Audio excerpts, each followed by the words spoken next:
આજ તો સોડામાં દિલુભાનો ગાળિયો કરી નાખ્યો.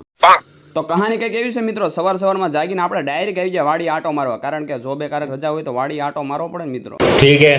તો વાડીએથી આટો મારીને પરંપરા મુજબ પાછા ફ્રેશ થઈને નીકળી ગયા આપણે મોલ તરફ, કારણ કે મિત્રો મોલે રજા નહોતી એટલે નીકળી ગયા પાછા મોલ તરફ ને મિત્રો અહીંનું વાતાવરણ એક નંબર હતું, પણ તમને કહું ગામડાના રસ્તા એક નંબર હોય છે. તમે જોઈ લો રસ્તા કેમ છે એક નંબર. તમારે આવા રસ્તા હોય જરીક કમેન્ટ મારી દેજો. मौसम तो ऐसा लग रहा है दिल गार्डन गार्डन हो रहा है, बहुत मजा आ रहा है यहाँ पे.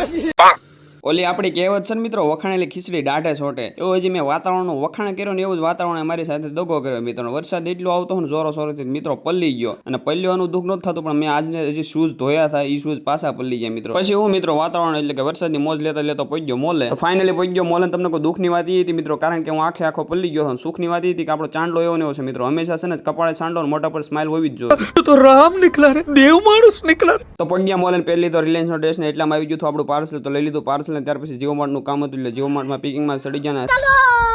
તો ફાઇનલી આપણે 9 કલાકની નોકરી પતી ગઈ એટલે 52 પગથિયા ઉતરીને આપણે આવી ગયા પાર્કિંગમાં. ત્યાર પછી કરી નાખ્યો દિલુભાનો ગાળિયો.